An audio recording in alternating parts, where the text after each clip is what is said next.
সবথেকে বড় মাছের মাথা নিয়ে আসি লাল টুকটুক বোর্ডা তাও দিয়ে রান্না করি খাওয়ানির পর কি কি কইলে সব দেখাবো এই ভিডিও।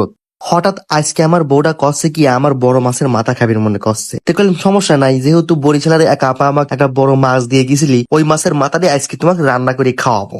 আর আমার পাও দিয়ে রান্না করতে একটু কষ্ট হয়ে যাচ্ছে, কারণ মেলা দিন ধরে রান্না বান্না করে নাই, বুঝছেন। কিছু করার নাই, কারণ আমার সোনার টুকরা লাল টুকটুক বড়া খাইতে চাইছে, তাই রান্না করাই লাগবে। এই মাছের মাথাটার ওজন ছিল প্রায় 1.5 কেজি। তো যেহেতু আমি পা দিয়ে রান্না করবো, সেহেতু আমার পাটা ভালো করে হ্যান্ড ওয়াশ দিয়ে কসলায়া কসলায়া ধুই ফেলা লাগবে, বুঝছেন, যাতে পায়ে কোনো রকম কোনো ময়লা জীবাণু না থাকে। আর আমার বউটা আমাকে হেল্প করতেছিল পানি ঢালিয়ে। প্রথমে আগে পেঁয়াজ মরিচ গুলা সুন্দর করে বটি দিয়ে কাটিয়ে লেবো। সময় এক কসলি যে দেও আমি কাটি যাই, তোমার পাও কাটি যাই পারে। আমি কইলাম কি না, আমার তো এটা বা হাতের খেল, এগুলি করা আমার কাছে কিছুই লয়। শোনেন, বউরে যত ভালোবাসবেন, যত আদর করবেন, যত নিজে রান্না করে খাওয়াবেন, ততই স্বামী স্ত্রীর মধ্যে মোহব্বত বাইরে যাবে, বুঝছেন। আমার বউটা আমার জন্য এত কষ্ট করে, আর আমি আমার বউর জন্য এই সামান্য কষ্টটুকু করি পারবো না, তাই কখনো হয় নাকি কন্ত। প্রথমে আগে মাছটা ভাজা লাগবে, যার কারণে কড়াইত পরিমাণ মতো তেল দিয়ে দিলাম। তারপর ফক্কত করে একটু তেল বেশি পড়ে গেল।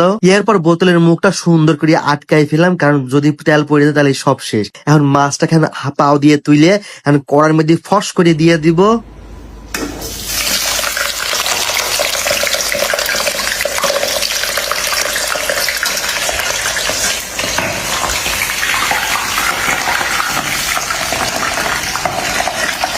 মাছের মাথাটা পা দিয়ে লাড়তে খুব কষ্ট হয়ে যাচ্ছিল, কারণ মাছের মাথার ওজন বেশি, আর আমি পা দিয়ে লাড়তে পারতেছিলাম না, খুবই কষ্ট হচ্ছিল, কি আর কব। আর হ্যাঁ, আমি কিন্তু অনেক সুন্দর করে মেলা রকম তরকারি রান্না করি পারি, বুঝছেন। যারা যারা আমার রান্না খাইবির চান তাড়াতাড়ি চলে আসেন আমার ঘরে পাবনায় মিস্টার কাট সেলুনে। তো আমাদের মাছ ভাজা শেষ, আসলে মাছটা দুয়ারে কড়াই উঠাতে নামাতে কষ্ট হয়ে যাচ্ছিল বেশি। মাছ ভাজা হয়ে গেলে এখন আমরা আলুগুলি সুন্দর করে পিস পিস করে কাটিয়ে নেবো। এখন সত্যি কথা কি জানেন, মাছের তরকারি যদি আলু না হয়, সেই তরকারি আমার কাছে একটু ভালো লাগে না, কারণ আলু আমার কাছে সবথেকে প্রিয়, বুঝছেন। আমাদের প্রায় আলু ভাজা শেষ, এখন আলুগুলি টুকটুক করে চামচ দিয়ে তুলি ফেলা দেব। আচ্ছা, আপনারা কিরা কিরা কন্ত যে বউক আদর করে রান্না করে খাওয়াইছেন আমার মতো, অবশ্যই কিন্তু কমেন্ট করে জানাবেন, বুঝছেন। এখন আছে পেঁয়াজ মরিচ তেলের পর সুন্দর করে বাইজিয়ে নেবো। পেঁয়াজ মরিচ যখন একটু লালচে রং ধারণ করবি, তখনই মনে করেন যে ময় মশলাপাতি যা আছে, লবণ, তারপরে মরিচের গুঁড়িয়ে যা আছে সব একবারে টুকটুক করে দিয়ে দিয়ে দেবো, বুঝছেন।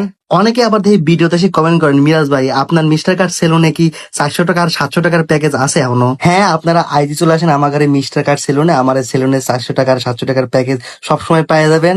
আলু দেয়া হয়ে গেলে এখন আমরা মাছটাকে সুন্দর করে কড়ার মধ্যে দিয়ে দিব। অনেকেই মনে করে কি যে রান্না করা খুবই সহজ, অতটাও সহজ না, বুঝেছেন। আর আমার সেলুনের লোকেশন যারা জানেন না তারা শুনিলেন, পাবনার লতিফ টাওয়ার লিফটের সাইড মসজিদের পশ্চিম পাশে। এই যে দেখতে পারতেছেন, এটা হচ্ছে পাবনার অরিজিনাল খাটে ঘি, এর মধ্যে কিন্তু বিন্দু মাত্র কোনো ভেজাল নাই। আমার খুবই কাছের বড় ভাই নিজের হাতে এই ঘি তৈরি করে।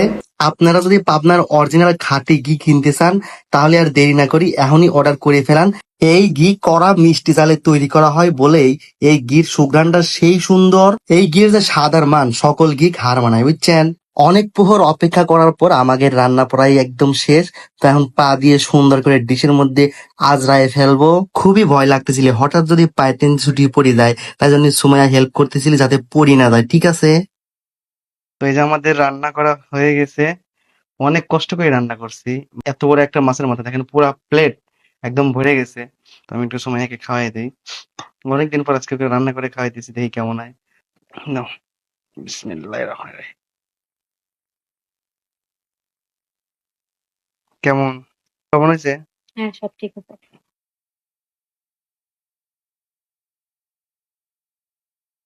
আপনারাও ঠিক আছে নিজে রান্না করে করে বক খাওয়াবেন, বোর ভালোবাসা বেশি বেশি পাবেন।